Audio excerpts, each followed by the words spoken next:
My Kitten Reads. I'm Eleanor, and this is my February reading wrap-up, which had one physical book. So yes, February reading wrap-up. It was a bit of a weird month in that I met my goal in terms of numbers. I did reasonably well in terms of diversity, yet still most of the books that I read were Pride and Prejudice variations.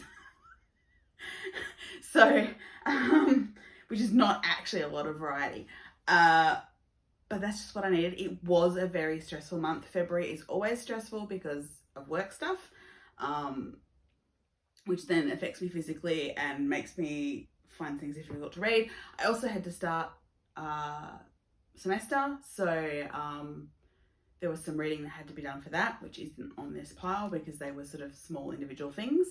But yes, so there were other stresses around reading, so which is why I read a lot of Austen variations. But I still, like I said, made an effort for my diversity goals. So that was good. I also started using last year's reading journal from Our Crate again, because there's still like half of it left because I made multiple attempts at using it, some more successful than others last year. But I decided to try again, and I did reasonably well throughout the month. So that's good. So that's got my list of books in it. There were a few other books that I started and made good progress on.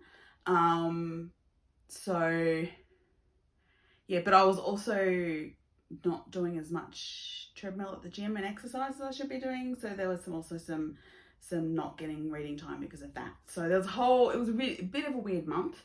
But overall, I think I still did well. So what did I read? Well, we started with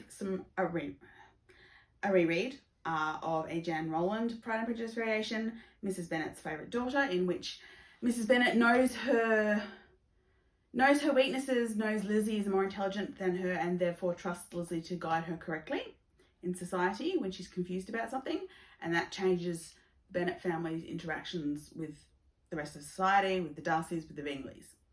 So that I reread. Then I read A New to Me. There were quite a few actually new to me variations this month. So Lee Sing Longbourn by Victoria Lynn. In this particular one, the Bennet parents are not great. They are both heavy drinkers. They argue, and before they meet the Bingleys, etc., Mr. Bennet passes away, but because of a difference in the entail and the fact that the entail is no longer in place, it means that his daughters, or whoever his daughters marry who is willing to take the Bennet name, will inherit Longbourn. So they are not without a home, but they do engage. But because Mrs. Bennet is so bad and Lizzie and Mary are the intelligent, sensible daughters in this particular one, the Gardiners come and they buy Netherfield Park. So they become stay-overs, invite the Bennets to stay with them, and they lease out Longbourn. So that's where the Bingleys and Mr. Darcy, who is also in a very different situation in this novel, where his mother is still alive. He was raised with who would have been Colonel Fitzwilliam. Wickham is no longer in existence, but Wickham's father is still alive, and he was the tutor that raised Fitzwilliam and Darcy, and so there's a whole thing, and it's very dramatic, but it was quite an enjoyable read. Then I also finished Partners in Crime, which was the Agatha Christie book I was reading. So this is a Tommy and Tuppence, which I hadn't previously read, and it's not really individual short stories, but it's sort of individual chapters or a couple of chapters covering a case, which are all sort of tied together by a narrative device. So in this case, there's a private detectives agency that has a contact with enemies of the state, and because Tommy works for intelligence, he and Tuppence take over that private detective agency undercover in order to flush out said enemies of Britain, whilst and on their way they solve various mysteries. It was fun. I really quite like the Tommy and Tuppence stories that I've been reading. I think I've only maybe got one more book to read from Tommy and Tuppence. But yeah, it was a new to me Agatha Christie, so that was all fun. And then I read Change of Heart by Shanna Grandison, which is the second in one of her series. And in this particular one, the main premise is various characters in the story, it's Pride and Prejudice variation obviously, have a slight change of heart when they have to make a decision about their life. But yeah, it was a fairly generic one, I think. I don't actually remember it hugely clearly, so probably not going to be on my list of rereads for many times. But yes, then I reread Charlotte Lucas Takes Charge, which is the first in Shanna Grantison's Take Charge series, which I'm reading through again. So this is the one in which she overhears, Mrs. Bennet has passed away. She overhears Mr. Collins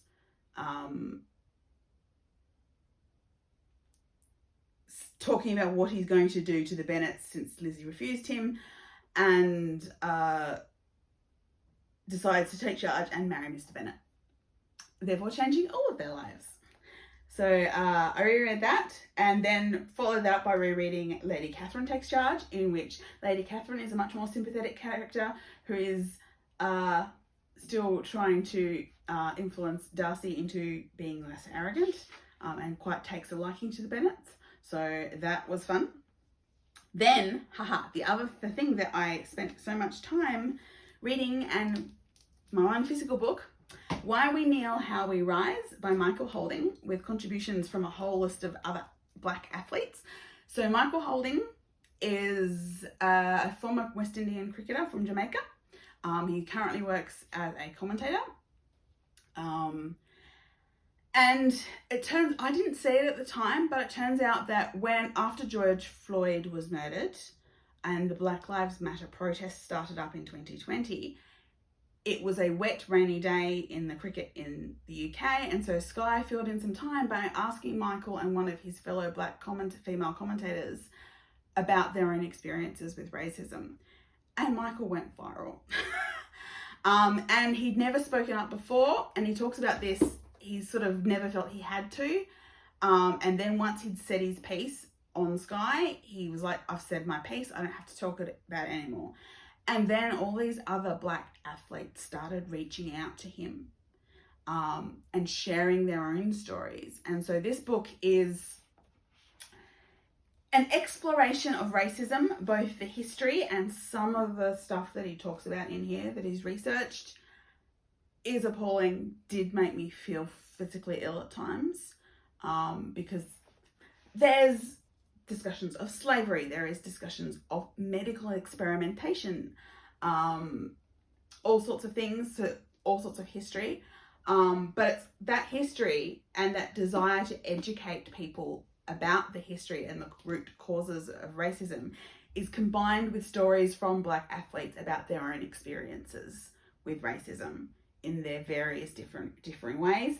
So my copy is a signed copy, which was a gift. Thank you, bestie. And my attention was specifically grabbed by the fact that Adam Goodes is one of the athletes. So AFL player for the Sydney Swans, Adam Goodes. That chapter actually broke my heart because that chapter is hopeful, but that chapter was written in 2020, 2021 before the referendum that we had last year, and so Adam was still very hopeful. I don't know that conversation would go the same now. So Michael was writing quite hopefully because he really believes in educating people as to what the true history, both white people and Black people, as to what the true history of racism is, both the positives and the negatives. So he's very hopeful in this book. I am possibly less hopeful given the way the world is currently, but it's still a really good read. Like, take it into it's hard stuff that he's talking about. It hurts. It's traumatic. Like I said, certain bits of history made me feel physically ill, but it's very definitely worth a read if this is something you want to know more about. So, yeah, really interesting. So I read that. So that was good. That was author of colour. Then I read a new pair of newly published Austen variations. So there was A Bouquet of Bennett's Jane story by Victoria Lynn. So this is the second in the Bouquet of Bennett's series that has recently started, in which each story is individual, and it's one where, for whatever reason and whatever changes they've made to the characters, each Bennet daughter marries Mr. Collins. So they're individual stories, but they're all based in this series based on this theme of, so the first one was Mary's story, and it was Mary marrying Mr. Collins. Second one was Jane's story. Jane makes the decision to marry Mr. Collins. It's a very different situation. In this one, Mr. Collins's father and older brother are still alive, so it's a different Mr. Collins, who have their own estate, and they have been lending Mr. Bennet money, and Mr. Bennet has not been paying them back, and so they bring up this idea of an arranged marriage in order to gain some control over Longbourn and Mr. Bennet's spending. But it's not just, it's one where Jane agrees to at least meet Mr. Collins and see if they can get along, and it goes from there. So it was very interesting. I haven't seen one quite like that before, so it was quite good. And then Anne de Bourgh's Best Friend, which is one where Lady Catherine is downright evil. Sort of 10-year-old Lizzie Bennet manages to save the lives of Anne de Bourgh and Sir Lewis de Bourgh, and becomes Anne's best friend. And so that, of course, changes all the interactions they have with the Fitzwilliams, with the Darcys, and the de Bourghs. So that was fun. And then the final thing that I read that I made myself, I'm like, I've only read one book by a person of colour. I need to at least read another one. And there were a bunch of short novellas that I was hoping to read, but they're actually not out yet. So they're continuations of series I've already read that are being advertised on BookTube channels, that are being advertised on Amazon, but they're actually not available yet. They haven't been published. So I was like, every time I looked one up, I was like, I can't read it yet. So frustrating. So what I ended up doing was going and finding a list of like all the Tor.com novellas to see if there was one that I could find that I hadn't read yet.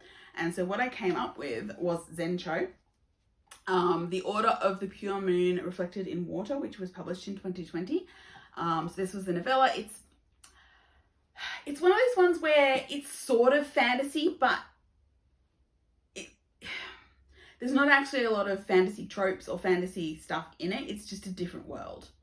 So it's a different world. There is slight sort of powersy at one stage, but it's mostly just a different world. And it was very well written. It had queer characters, and it was about sort of a nun that joined up with a band of, they called themselves bandits, and then they called themselves contractors, and they're trying to sell these relics, and they're just essentially having a bit of an adventure and finding themselves.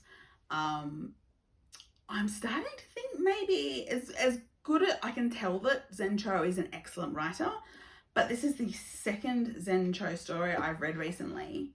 The first being The Sorcerer of the Crown, which should be right up my wheelhouse, and I just haven't gelled. So this novella, Order of the Pure Moon, I could see it was written well. It had queer characters. It just didn't click with me. So I'm starting to wonder if Zen Cho as an author is just not someone who's clicking with me, which is really disappointing because, like I said, she's clearly a very good writer, but something's just not gelling with me in Zen Cho. So, like, it was a vaguely entertaining read, but not something I'd go back and reread. So I think I did score it as like, yeah, I gave it 3.5 stars. So, like I said, decent read, but yeah, I'm just not gelling with Zen Cho apparently.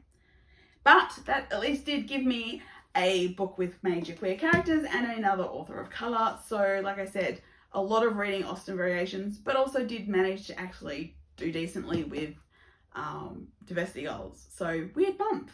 But essentially that's what I read for the month of February. Hopefully I will be able to be a little bit more varied in my reading in March.